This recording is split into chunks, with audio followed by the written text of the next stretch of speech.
সুন্নাহ, রাসূলের সুন্নাহ 24 ঘন্টা সুন্নাহ আমার আপনার ভিতর থাকতে হবে এবং গর্ব করে বুক ফুলিয়ে সুন্নাহ পালন করতে হবে। কারো দিকে তাকানোর সময় নেই আপনার।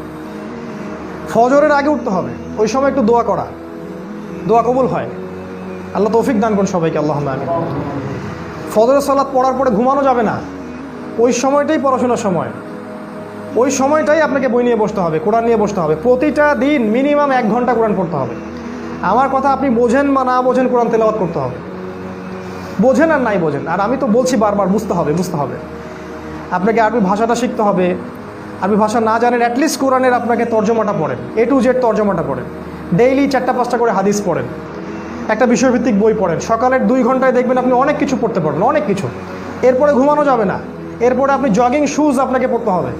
শুজ পরে রাস্তায় চলে যান বা আপনি মাঠে চলে যান, আপনি দৌড়ান, মিনিমাম 4 পাক 5 পাক দৌড়ান, আপনার স্ট্যামিনার বাড়বে। তারপরে আপনাকে ফিজিক্যাল এক্সারসাইজ করতে হবে প্রতিটা দিন, একদিনও বাদ দেওয়া যাবে না, একদিনও বাদ দেওয়া যাবে না। আপনাকে প্রতিটা দিন ব্যায়াম করতে হবে। যদি জিম করতে পারেন খুব ভালো হয়, যদি না করতে পারেন বাসায় পুরো ফুল বডি ওয়ার্কআউট করতে হবে। ফুল বডি ওয়ার্কআউট করবেন, আপনার ফিজিক্যাল, আপনার গ্রোথটা ভালো হবে, আপনি সুস্থ থাকবেন। এই ব্যায়ামের সাথে কোরআন মেমোরাইজ করার সম্পর্ক আছে। আপনি যত ব্যায়াম করবেন তত সুন্দর আপনার মেমোরিটা ভালো থাকবে, মেমোরি শার্প থাকবে। প্র্যাকটিক্যাল কথা বলছি এখন। এবং কোরআন হিফজ করতে হবে মিনিমাম 1 পারা, মিনিমাম 1 পারা। হাদিস হিফজ করতে হবে। আরও আছে খাবারের ব্যাপার, এমন কোনো খাবার পেটে ঢুকাবেন না যেটা হারাম খাদ্য দিয়ে তৈরি, হারাম উৎস থেকে আসছে। একটা দিনী ভাইয়ের বাসায় বেড়াতে গেছেন, তার জানতে পারলেন সে তার এই টাকার মধ্যে সুদ আছে, বাদ, খাবার ওটা তো সরাই দিতে হবে, খাওয়া যাবে না। কোনো হারাম খাবার যেন আপনার পেটে না যায়, এবং কোনো দাজ্জালীয় ফুড যেন আপনার পেটে না যায়। কোনো ম্যানুফ্যাকচার্ড খাবার খাবেন না, বাইরের সব খাবার বাদ। যে খাবারগুলো সুন্নাহ প্রফেটিক, ওই খাবারগুলো খেতে হবে আপনাকে। ফিজিক্যালি আপনাকে স্ট্রং হতে হবে। এবং প্রত্যেকটা ছেলেকেই ব্যক্তিগতভাবে, আমরা এখন তো অ্যাসোসিয়েশন ওয়াইজ এটা করতে পারিনি, কারণ করলেই আমাদেরকে ধরে নিয়ে চলে যাবে। প্রত্যেককেই নিজ নিজ তাগাদায় সামরিক যে প্রশিক্ষণ সেটা নিতে হবে।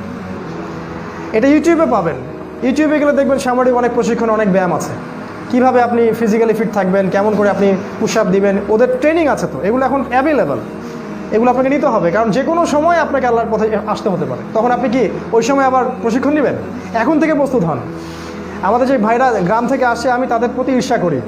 তারা অনেক ফ্রেশ জায়গায় থাকেন, ওখানে যে ফ্রেশ বাতাস, ফ্রেশ খাবার, এগুলো আপনাদেরকে অনেক উপকার করবে। কখনো ভুলেও শহরে আসবেন না। আমরা চেষ্টা করছি কত দ্রুত এখান থেকে পালানোর চেষ্টা করছি, কত দ্রুত এখান থেকে পালানো যায়।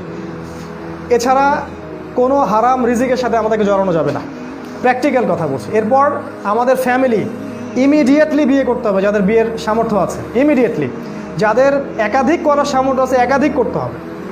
ওইসব সেকুলার আইন বাদ দেন, বয়স হয়ে গেছে 18, বিয়ে করে ফেলেন, ওইসব আইন টাইন বাদ। প্রয়োজনে জাল কাগজ রেডি করে রেখে দেন, বিয়ে করে ফেলেন, অথবা কালিমা পড়ায় বিয়ে করে ফেলেন, ঝামেলা শেষ। কেউ জানবেন আপনি বিয়ে, কিন্তু আল্লাহর আইনে আপনি জানবেন আপনি বিবাহিত।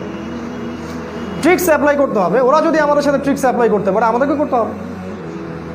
ফালতু জিনিস। আমার বোনের বয়স 17 বছর হলে বিয়ে করতে পারবে না, অথচ একটা 17 বছরের মেয়ে, সে জন্মদানে সক্ষম, সন্তান জন্মদানে সক্ষম। আল্লাহ পাক বলেছেন কোরআনে, হায়েজ হলেই মেয়ের বিয়ে করতে পারবে, এবং সে রুষ্ট হবে। রুষ্ট মানে আকল, সে ভালো মন্দ বোঝে, বিয়ে করতে পারবে। বিয়ে করে ফেলেন দ্রুত, সময় নিয়ে নিচ্ছে বেশি মনে হয়, শেষ করি। দ্রুত বিয়ে করে ফেলেন, পরিবার গঠন করেন, বেশি বেশি সন্তান নেওয়ার চেষ্টা করেন, সামর্থ্য থাকলে একাধিক বিয়ে করেন।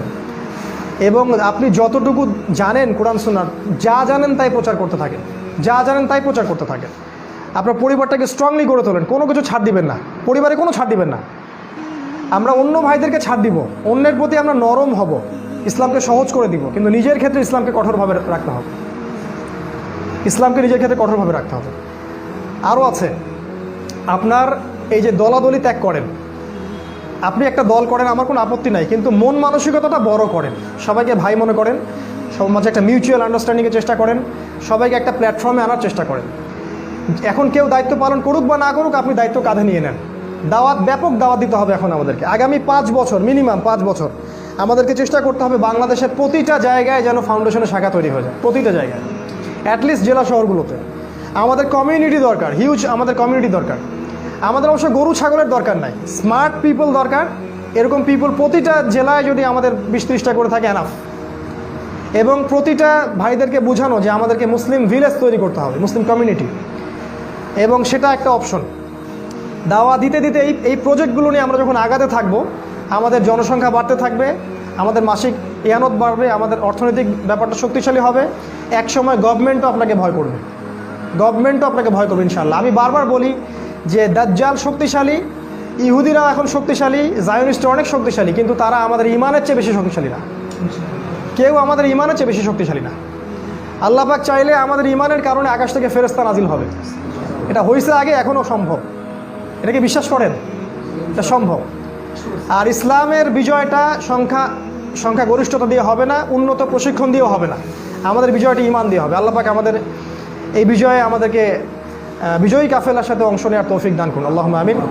এখন ভাই, শেষ কথা হচ্ছে, সময় কম, আমাদেরকে প্রস্তুতি গ্রহণ করতে হবে। প্র্যাকটিক্যাল প্রস্তুতি, অর্থনৈতিক প্রস্তুতি, ধর্মীয় প্রস্তুতি, সব কিছু গ্রহণ করতে হবে, শারীরিক প্রস্তুতি। এবং ফাউন্ডেশনের আহ্বান হচ্ছে, আপনারা যা কিছু আছে, মেধা হোক, টাকা হোক, জমি হোক, আপনাদের প্ল্যান হোক, কোনো প্রজেক্ট হোক, যা কিছু আছে সেটা দিয়ে আমাদেরকে হেল্প করেন। মাসিক ইয়ানত দেন, আমাদের সেমিনারগুলোতে আসেন, ভাইদেরকে দাওয়াত দেন। আমরা কোনো দলাদলি যাচ্ছি না, আমরা পড়াশোনার একটা রেভলিউশন চাচ্ছি, যে ব্যাপক পড়াশোনা যেন আমাদের উম্মার এই যুবকরা, যুবতীরা, এই ছোট বাচ্চারা করতে পারে। আমরা যাচ্ছি ইকোনমিক হালালত্ব, সব হালাল ইকোনমিক সোর্স আমরা চাচ্ছি। আমরা যাচ্ছি মুসলিম ভিলেজের কনসেপ্ট। আমরা যাচ্ছি ব্যাপক দাওয়া এবং নারীদের মধ্যে ব্যাপক একটা রেভলিউশন।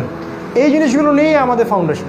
এখানে আসলে আহামরি এক্সট্রাঅর্ডিনারি কিছু নয়, এগুলো বেসিক জিনিস, ইসলামের বেসিক জিনিস এবং সোশ্যাল ওয়ার্ক। আল্লাহ পাক আমাদের সবাইকে এগুলো বোঝার তৌফিক দান করুন। আমি হয়তো একটু বেশি সময় নিয়ে ফেললাম, এজন্য আন্তরিকভাবে দুঃখিত।